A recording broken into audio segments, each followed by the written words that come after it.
Saudi Arabia.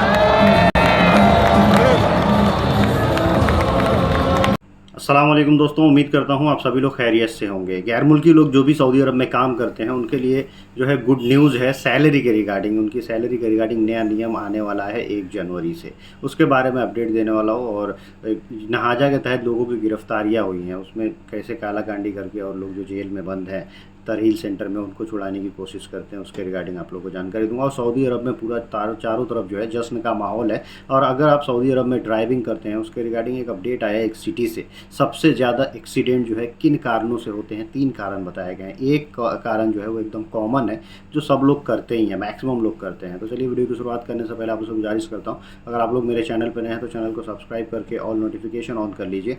Facebook Instagram पर अभी तक फॉलो नहीं किए हैं तो आप मुझे फॉलो कर सकते हैं। आपके कुछ भी कंसर्न डाउट ट्रैवलिंग के रिगार्डिंग रहे गल्फ कंट्रीज़ में तो आप मुझसे जुड़ सकते हैं। सबसे पहला जो अपडेट आप लोगों से शेयर करना चाहूँगा, सऊदी अरब में नहाजा के तहत जो है बहुत लोगों की गिरफ्तारियाँ हुई हैं। उसमें एक गिरफ्तारी ऐसी हुई जिसको मैंने सोचा कि भाई इसको शेयर किया जाए, और ये हुई कि एक बंदा जो कि डिटेंशन सेंटर में बंद था, एक गैर मुल्की, उसको जो है किसी वायलेशन में पकड़ा गया था। अब वो डिपोर्ट होने वाला था, सऊदी अरब जो है लाइफ टाइम नहीं आ पाता, लेकिन उसको बचाने के लिए एक उसी के में काम करने वाले जो जेल में काम करते हैं तरील सेंटर में, तो उसमें एक मेजर ऑफिसर से जो है डीलिंग हो गई कि 1 लाख रियाल दे देना और इनको बाइज्जत बरी करवाया जाएगा यहाँ से। और उसमें उसने 60,000 रियाल जब वो ले रहा था, उसको दिया जा रहा था, उसी समय रंगे हाथों इसको पकड़ लिया गया कि उसको डीलिंग हुई थी भाई इसको छोड़ दिया जाएगा और बाइज्जत बरी हो जाएगा, फिर उसके बाद ये डिपोर्ट नहीं होगा, फिर आराम से अपने देश जाएगा, फिर सऊदी अरब आ सकता है। ये मेन जो है मंशा थी और इसके लिए 1 लाख रियाल जो है खर्च करने किए गए थे। एक ऑफिसर को बाकायदा जो है करप्ट बनाया गया था, उसको पैसे की घूस देने की कोशिश हुई और उसमें वो गिरफ्तार भी हो गया। अगला और ज़रूरी अपडेट जो आप लोगों से शेयर करना चाहूँगा वो सैलरी के रिगार्डिंग है कि अब जो गैर मुल्की सऊदी अरब में काम करते हैं उनकी सैलरी जो है अकाउंट्स में आएगी, और वो भी एक वॉलेट के ज़रिए आएगी। ये किन लोगों की बात हो रही है? सबकी सैलरी, आप लोग तो यही सोच रहे हो भाई सैलरी तो सबके अकाउंट में ही आती है।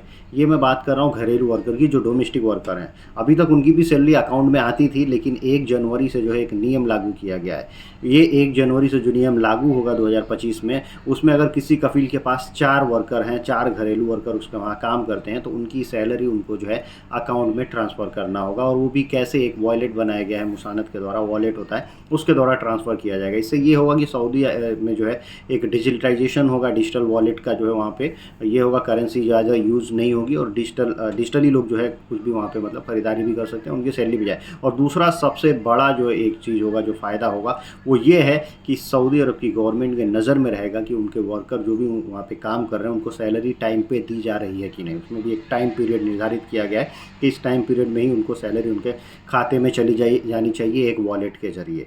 तो ये उनकी सैलरी के लिए काफ़ी अच्छा है। और जिनके पास 4 होंगे और ऐसे ही जिनके पास 2 होंगे, 1 होंगे, उनके लिए जो है थोड़ा सा रियायत दिया गया इस साल तक का। लेकिन 1 जनवरी 2026 से ये पूरी तरह से ऐसा हो जाएगा कि डिजिटल वॉलेट के ज़रिए ही सब घरेलू वर्कर का जो है सैलरी देना पड़ेगा। तो ये काफ़ी जो है अच्छी चीज़ होगी कि अब जो भी वर्कर हैं, घरेलू वर्कर, उनके लिए कि भाई चलो अब हमारी सैलरी टाइम से टाइम मिल जाएगी। ये गवर्नमेंट जो है अच्छा कदम उठा रही है, और गवर्नमेंट जो है मुसानत प्लेटफॉर्म के ज़रिए नज़र भी रखती है कि इनके साथ कोई जुर्म और ज्यादती तो नहीं हो रहा है, इनकी सैलरी टाइम पर मिल रही है कि नहीं मिल रही है। सऊदी अरब के अलगसीम एरिया से वहाँ से जो है एक सर्वे करके बताया गया, जो ट्रैफिक डिपार्टमेंट है उन्होंने एक रिपोर्ट सबमिट किया, उसमें बताया कि सबसे ज़्यादा जो सड़क दुर्घटनाएं हुई हैं वो किन कारणों से हुई। उन्होंने इसमें 3 कारण निकाले। 3 कारण में एक कारण जो है, एक जो वजह है वो एकदम समझिए सब लोग करते हैं, मैक्सिमम लोग करते हैं, और वो है मोबाइल यूज़ करना। यानी गाड़ी चलाते समय आप मोबाइल फ़ोन जब यूज़ करते हैं तो उससे जो है दुर्घटना की जो संभावनाएँ होती हैं, जो एक्सीडेंट की संभावनाएँ होती हैं वो बढ़ जाती हैं, यानी एक्सीडेंट होने के चांसेस बढ़ जाते हैं। दूसरा बताया गया है कि 2 गाड़ियों के बीच में माकूल स्पेस नहीं रखना, यानी 2 गाड़ियाँ जो होती हैं उनके बीच में सेफ डिस्टेंस नहीं रखना, ये भी एक बड़ी वजह बताई गई है। और अचानक से टर्निंग ले लेना, तीसरा जो है बड़ा वजह बताया गया है कि आप गाड़ी चलाते हुए जा रहे हैं और अचानक से बिना इंडिकेटर के या फिर बिना किसी इंटिमेशन के आप अचानक से जो है आप टर्निंग ले लेते हैं, मतलब अपनी लाइन से दूसरी लाइन में आने की कोशिश करते हैं अगर सड़कें 4 लाइन की है तो।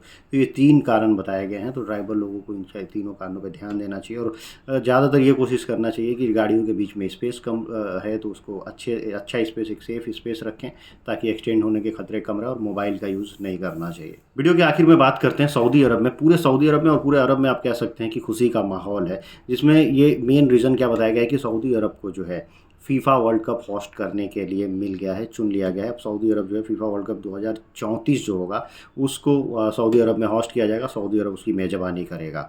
तो इससे चारों तरफ खुशी का माहौल था और पूरे अरब कंट्रीज़ जो है इनको विश कर रहे हैं लोग, और भी देशों के लोग उनको विश कर रहे हैं कि भाई ये काफ़ी अच्छी चीज़ है। और पूरे सऊदी अरब में जश्न का माहौल था, चारों तरफ जो है सेलिब्रेशन हुआ।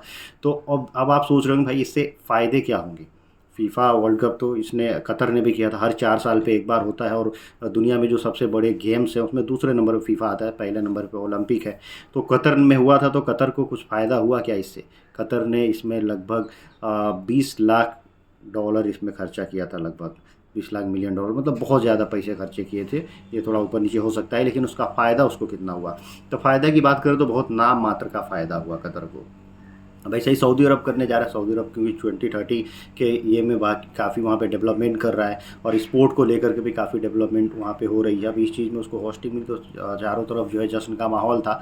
लेकिन फ़ायदा तो इसमें कम होता है, खर्चे बहुत ज़्यादा होते हैं।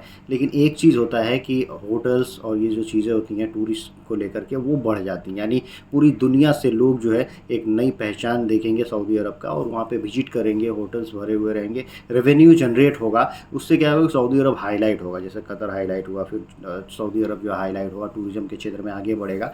मेन मकसद क्या है कि पेट्रोलियम से जो है थोड़ा सा आगे हट के किसी एक ऐसे चीज़ को भी बनाया जाए अल्टरनेट, जिससे रेवेन्यू सऊदी अरब में जनरेट हो सके। हर देश इस पे काम कर रहे हैं, खासकर गल्फ देशों में बात करें तो चाहे वो कतर हो, यूएई हो, अब उसी कदम पे सऊदी अरब भी है। आज की वीडियो को तो यहीं समाप्त, मिलता है कुछ अगली वीडियो में। Thank you guys, thank you for watching.